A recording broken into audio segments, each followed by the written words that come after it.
And we're back. 97.5 The Rock, pedal to the metal here on this Wednesday night. Mooseman has made it to the studio. Hey. Yeah, it was a rather ruckus drive from the Metro East to the fallacious but not overly ostentatious studios of 97.5 The Rock. Yeah, and folks is out there with his tongue hanging out. Oh, yeah, the little Ford's it proved its salt this evening, and thanks to all the municipal police officers that allowed me to skirt through some of the areas. I told them you were coming, so maybe nicking a speed limit here or there. But that happens. As one of the old ABA days, game time's on time, right? Yep, that's it. But I appreciate you and Scott, man. You guys did a wonderful job listening in. Very, very good stuff. We'll be hitting some more on that and what's going on Highland Speedway. But we would be remiss if we didn't bring in the one, the only, from at the track, the voice at ZMAX Dragway as well, Charlotte Motor Speedway. It's one Lenny Batycki. Lenny, good evening, buddy. How are you?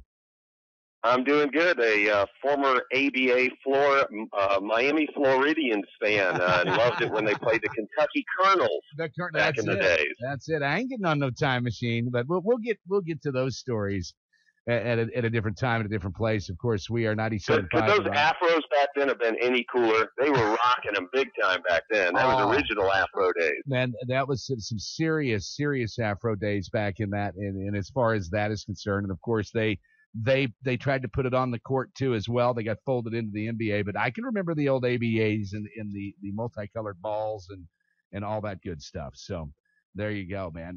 You were a Floridians fan, eh? Yes. Back when they played ball in the building next to the drag strip that I started announcing motorsports events at. So, knew a little bit about them. There you go. Well, you had a chance to do some announcing at ZMAX Dragway. They went 4 wide and had some pretty exciting moments there, Lenny, weren't there? Yeah, Robert Height had to launch the body, and that certainly, opens up the conversation for more tethering and things like that for those guys. But I think, at the most, the teams were flying. They had more clean runs this year than, I can ever imagine in full wide. I think they got the process down. Mike Edwards, we got to talk pro stock. Hey, all right. I'm all about that. I'm all about Mike Edwards. Broken Arrow, Oklahoma. Man, he just crushed them. He crushed them. He hurt their feelings. Yeah. And the thing about it, he's so sincere, and he does it in the name of the Lord, and he just goes out there and kicks their ass. Yes, he does. Praise the Lord. And his car looked really cool. What a hot rod it was. Yeah, that's unbelievable how fast he was running, and set the national record down there, and what gets me is the fact that didn't he lose a couple of his key guys over the winter and kind of come back with some new guys to do this? That's the thing. The turnover is there, but Edwards still rocks down the racetrack. And hey, how about those fans that came from Breeze to ZMAX and stopped me and said, "Hey, we listen to you on Pedal to the Metal. Thank you."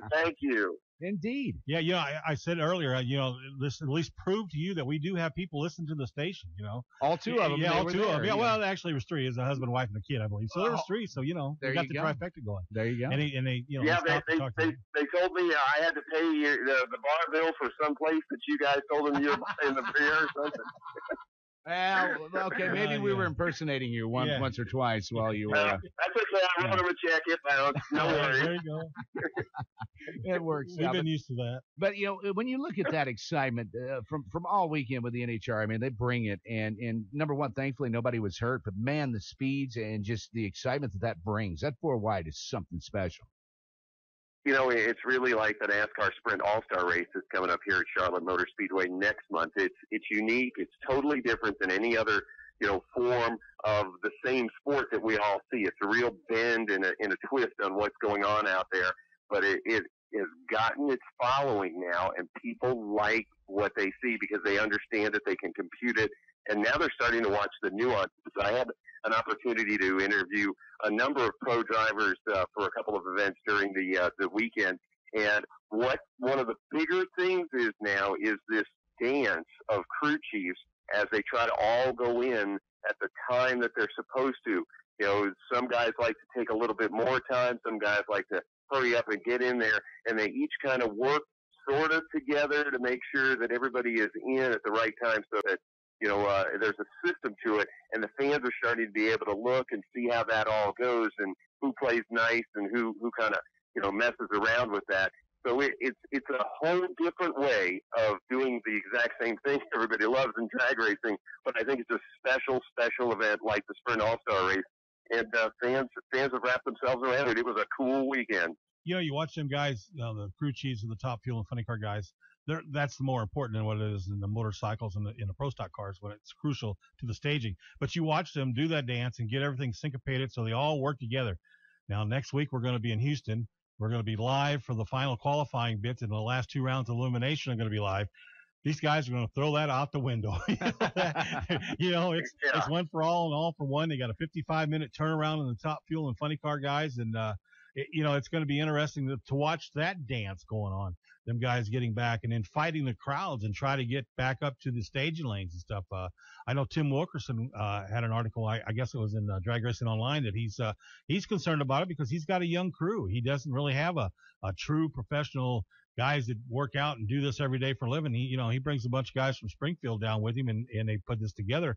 And it's going to be tough on a guy like him. And he said he's already, if he makes it that far, which will be great, he said he's going to get a police escort back up to the staging lane, so you don't have to worry about running people over as they run back up there and put these cars back together. So it's going to be a good show too. I mean, it goes from one extreme to 4 wide down to back to normal side-by-side racing, but you're going to have that 55-minute turnaround that they've been practicing on.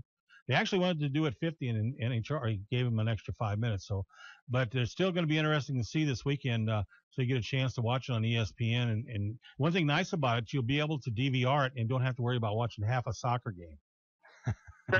Exactly.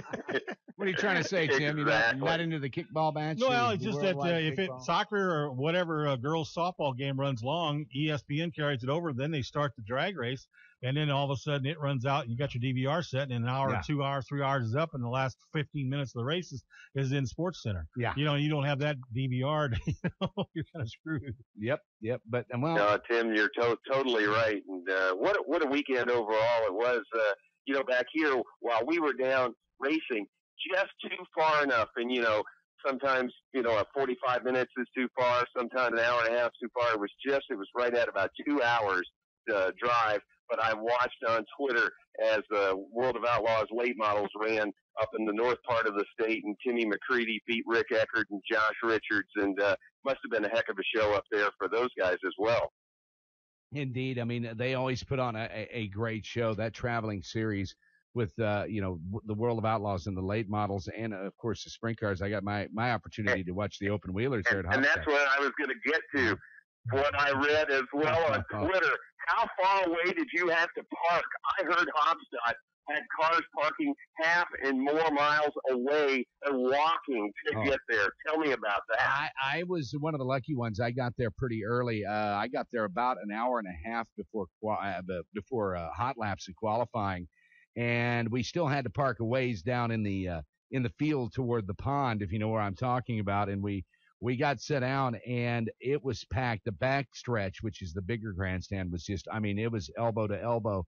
And the front stretch, there was never a place to seat by around 6 o'clock, and they witnessed a great show. The only time that I think that I've seen that place even more people in there was when this was, I want to say 1983, 1984, when Darrell Waltrip and Bill Elliott both showed up to sign autographs, and Darrell Waltrip, I believe, raced a late model for a time there. And that place, they were parking them out on the highway. But you're right, there were a lot of people crammed into that little quarter-mile track. Yeah, I love Twitter. PRN at the track is the Twitter handle that folks can follow what we're doing down here, PRN at the track. But following all the different World of Outlaws tweets, and even I-55, those poor guys getting the rain and not being able to run their show, and being able to watch so many of my friends literally as things are happening across the country. It really gets to be addictive if you're not at a race for any one reason or another, or sometimes even when you are, you're still scrolling while you're watching the laps right in front of you. It's amazing the technology that everybody is able to communicate so well together now. And of course, it is. You're always in tune, aren't you, Tim? I mean, it doesn't matter where you are. Somebody's always watching. Big Brother's got their eye on you, and sometimes it's a good thing. we put a lot of effort into doing things here at the radio station, and we still haven't worked on the Twitter account yet. But I jumped on your at the track, your PRN account, and I was following a lot of stuff that you and I guess the other guys on your team put together throughout the weekend and stuff. And definitely, it is system overload. And then you start tagging some of the drivers and stuff, and their crews, do the tweets and stuff for them as they're coming in for pit stops and all this stuff. I mean, and I got the NASCAR race going on. You got the NHRA stuff going on, and it's like, wow, you just, I'm watching on TV, but you got to stay up with the smartphone. It's just definitely system overload.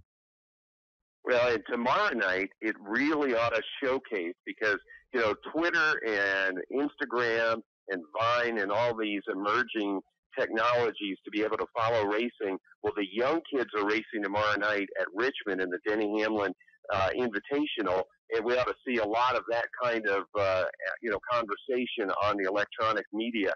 There's some really good kids racing in there. Ben Rhodes, who ran the summer shootout, Ronnie Bassett, who's won the first 2 UARA races, and even Kyle Larson, I think, is going to run.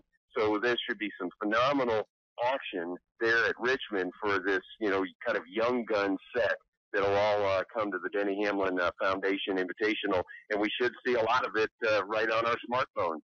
You mentioned Denny Hamlin. I guess I don't know if everybody's noticed it or not, if they got their Twitter or Facebook page going, but Hamlin did announce that he's not going to make it and race at Richmond. He's going to have to sit this one out. The doctor's wanting to hang out and miss this race. But then again, too, you got to wonder with what happened this past week with JGR and Toyota with the big fines going to Kenseth, and that's one of his teammates. Where does, what actually helped him make his decision until they figure out what they're going to do with their motors and where they're going to be at. You read this and you're going, well, okay, yeah, sure, he can use the back excuse. Maybe he is right. Maybe he did win a race, but you don't know this for sure. You got to play devil's advocate in this, No. I think, right now, a lot of the sanctions are really trying to clamp down, but as well, a lot of the racers are trying to find where the gray area is at its limit. And, a lot of them are pushing it over that. You saw Jason Feger have a tire problem and then lose the Illinois race there from Farmer City. I know one of the other late model guys at Haswell a week or so before had tire problems and they pulled that victory. So I think this is the time of the year where you've ran a couple of races. Now you're trying to get in there and can I run for a championship? Can I build up enough point lead? I'm going to risk it. And if I get caught, I've got just enough time to dig myself back out of this hole and still have a good year. So the next, few weeks right in between, say, 1st of April and end of May, it's the risk takers, feast. And I think the sanctions know that as well, and they're trying their best to beat them back into their caves so they don't just steal every show there is. And I think NASCAR is setting the standard. I mean, whenever the fines come down for all the Penske's, of course, appealing all of that, but now this, they're saying this is how it's going to be. We're going to get you. We're going to get you where it hurts. We're going to get you in the pocketbook. And we're going to get you in championship points because they really don't want this car becoming like the Gen 5 car, if you will, where you had kind of there was a lot of gray area. I think they're taking all gray area out of it, and I don't know if that's good or bad. What do you think, Lenny? I like to see crew chiefs be able to get creative, and that's part of it is the mechanical side, the reason the Fords love Fords and the Chevys love Chevys and all the rest of the brands want to see their technology pushed. IROC racing has its place and this spec racing has its place, but you still want to be able to see the talent behind the driver, be able to showcase what it does. And, that does push the rules. I get that. But I think NASCAR's got to be careful here that they don't over-police part of the good of the sport in the eyes of the fans and everybody else. So they're on a slippery slope. If they, keep doing this, it may stifle some of, the real effectiveness of having those engineers and such. And I think that's not a terrible thing right now that we have people trying to be better. That's what teams go to the track to win. And how do they win? By being better than the other guy. The old adage. Go ahead. I said the old adage, there's losers and cheaters. Yeah. If you ain't cheating, you ain't trying. Yeah. I mean, And I think it would be better if that gray area was really we don't know where the gray area is, and I don't think the crew chiefs and the crews know exactly where the gray area is either. And I think that's what they're trying to set. And once they get that, maybe they can give them a little wiggle room within that, and they'll start smacking hands. But you're right, it kind of takes that, you know, like you said, spec racing has its place, and that's kind of what they're leaning toward the Gen 6 car is. And I'll say that so to take you off the hot seat, but I just would like to see a little bit more, you know, let them tweak a little bit. Maybe, you know, that this is it's kind of scary. They're coming down with some serious, $200,000, six events, I believe. The owner points. Points. Yeah, I'd like to see, you know, just a little bit more of a warning. The old, you know, like they tore Rusty Wallace's motor down and just literally opened it up right there, you know, in the garage area once, and things like that. That kind of shakes people up some. But you know, when you really pound on them like that, unless they've been an offender in the past, you know, that can get to be pretty tough. It ripples through everything from sponsors to other commitments that you have, and it detracts from the quality of the racing. I don't want to see everybody think that NASCAR is, you know, just a bunch of cheaters as far as the teams are going, and that they need to have this heavy hand so much on them. It's fun to have a little bit of push and pull from the teams, and you know, I think it'll sort itself out. But maybe right now it's kind of swung way over on the other side of the pendulum. Yeah, it's getting. I mean, they're being heavy-handed because they want to set the standard. They want to say this is what we will tolerate, and then we will not tolerate anything over that. And good, bad, indifferent. And I know you were busy there at the ZMAX Dragway with the 4 wide, but did you catch any of at all of the Sprint Cup race? Maybe you had it TiVoed or recorded and come back. The racing was very good, I thought, from Kansas. You know, I read some of the reports. I didn't see any of Matt's win, but I heard it was pretty competitive. And you know, let's go back over to on the track and violations and possible penalties. You do know that Richmond is a short track where a lot of paybacks happen. Did you say Tony Stewart? Yes. What? I heard something. Yeah.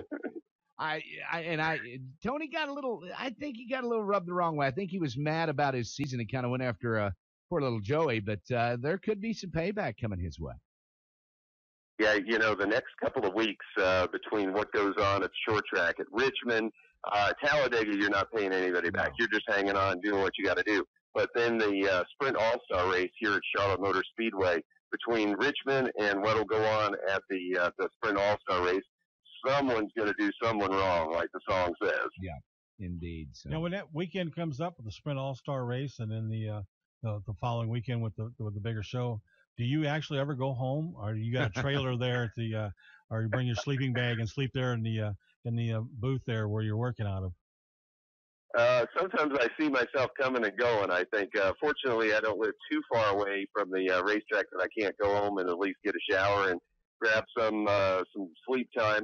But then you turn right back around, especially that weekend of the Coca-Cola 600, between what goes on with the qualifying and then the World of Outlaws show on Friday, a nationwide series. And, you know, they've got us out there for pre-race shows and concerts. We got Trace Adkins coming now. And it just keeps going on. They every couple of days, they decide, oh, let's just do this. Throw another $1 million at the purse. Throw some, vintage aircraft over. Let's make it bigger. What the heck? Man, well, so it keeps you busy.